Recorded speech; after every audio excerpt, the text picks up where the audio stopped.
Today on Revealing Holiness, Dr. Troy Munson is going to talk to us about the 8 top high-octane foods that will really give you the best energizing foods. They're rich in complex carbohydrates, proteins, antioxidant, fiber, vitamins, and minerals, and balances out to be a great lifestyle change for those who want a better diet and more energy. Now, live from the Infinity Whole Health Clinic in Ording, Washington, here is Dr. Troy Munson. Hello and welcome. I'm Dr. Troy Munson at Infinity Whole Health. Every second Wednesday and fourth Wednesday of the month, I do a talk much like this one on a health topic that really is important to all of us about how do we achieve better health, often an easier way to do what we know do, and as well as demystify a lot of things out there in the vast misinformation of healthcare. So please, if you have questions, text me here or message me, or you can email me, and you'll find that all at Facebook at Infinity Whole Health, and we'd appreciate any kind of feedback that you give me. And last week or 2 weeks ago, we talked about food labels and how food labels can be very deceptive, and what food processing is and how it affects our food and the ability to get nutrients into our body. So I wanted to follow up with this one on where then do we get high-octane fuel or food for our body if all of these foods out there that we get in the grocery store are devoid of nutrition, and they tend to deplete us rather than enhance us. So where can we get good nutrition instead of trying to have to get stuff into a pill, if you will? And so I'm going to tell you my top 8 foods that are some of the most potent foods on the planet. First and foremost is, if we look at the human body, where do we store all of our nutrients, vitamins, minerals, even fats? We store it in our liver. So guess what organ meat is the best to eat on an animal? Not difficult. Eat their liver. And so I've had 2 clients in over 25 years of practice that cannot have anything cowish. Okay, if that's you, don't eat beef liver. But you can eat chicken liver. You could eat elk liver. You could eat moose liver, bear liver. I don't know. But any kind of liver that you get, as long as it's not diseased, is fair game. You can do liverwurst, but again, that's probably going to be beef, might be pork. So watch for those things. I would also consider doing any kind of organ meats. I was looking on a website the other day that had all these organ meats for sale. I'm like, whoa, you can order a kidney, make kidney pie. If some of you that are old enough, maybe you had sweetbread, which is the thymus gland, which sits on the heart that runs our immune system. It's kind of the quarterback of the immune system. But they made sweetbread out of it because they kind of ate every part of the animal 100 years ago. We don't do that anymore. But you can at least get it in your diet and do those things. Now, what kind of conditions would be helped by eating liver? Well, any condition. If we think about it, our body tends to degrade into disease processes because our cells don't have the nutrients in order to run their functions, and so now they start building up disease processes within them. If you give all that nutrition to every cell, your body begins to repair and replicate new healthy tissue. So, what won't liver help? Not much that I know of. It'll help just about everything. So again, food, that's where we want it. Now, some of you out there thinking, I am not going to eat liver. What's number 2, doc? Okay, number 2, eggs. Think about an egg. You ever had a farm fresh egg? Oh my gosh, you crack a grocery store egg and it's like pale yellow. You crack a store-bought egg, a farm fresh egg that the chickens out eat, scrounging around, eating bugs, eating insects, eating leftovers from your plate if you have your own chickens. Man, those yolks are like orange. They're so rich with nutrients. That is where all that nutrients comes from for a chicken to make the skin of the chicken, the feathers, the brain, the liver, the heart, the blood vessels, the toenails, everything, the bones. So it's all in that yolk, and the protein is the white stuff around the egg. So eggs are incredibly nutrient rich. If you happen to have an allergy to them, do the best you can, but I'm going to bet that as you clean out your body, most of us will be able to do eggs quite easily. There are a few of you that will actually react to egg protein, but it won't be many. Now, if you can't do eggs, number 3, raw dairy. Raw dairy is pasteurized milk versus unpasteurized, and how the pasteurization process destroys everything. All the vitamins, all the fats, it denatures a lot of things, and there's really not much left in milk in the store. So if you're going to do dairy, do it raw. There's good bacteria in the milk that actually protect the milk and protect your digestive system and create new colonies of bacteria in our gut, especially if you're one to have had antibiotics. We're going to talk about that a little bit in just a moment at length. Next is number 4 is nutritional yeast. Some of you may have heard of brewer's yeast. I remember back when I worked in our parents' health food store, we'd go through bags of brewer's yeast. I'm like, what's this? And finally took it home and put it on some popcorn. Loved it. Other people have said, hey, it's great on eggs. I had it on eggs. I'm like, I don't like it on eggs. But it's kind of cheesy flavor when you add it on a lot of things like salad or eggs or that kind of thing. You may find that you really enjoy the flavor. I love it on popcorn. Real butter, air pop, organic popcorn. It's phenomenal.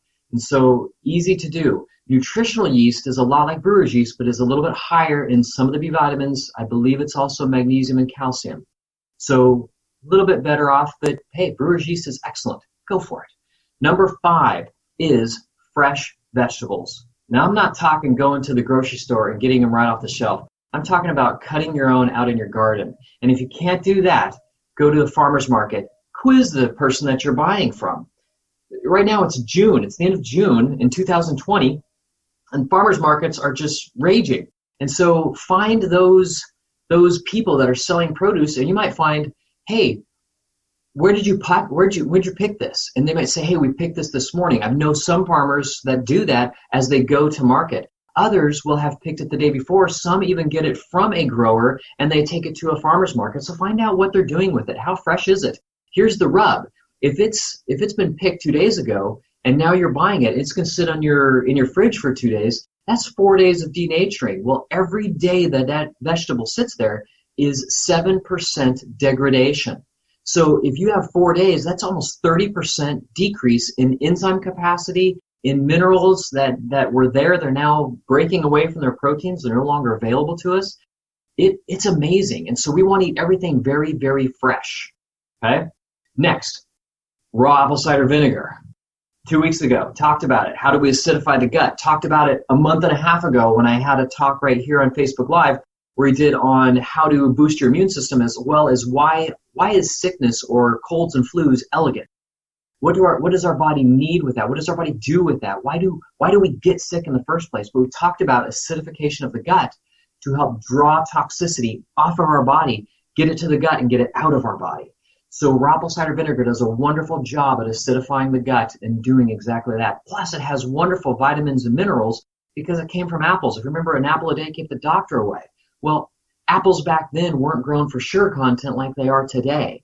You practically couldn't eat an apple, and they weren't even that big. So I said, man, if you could down an apple a day, that was something.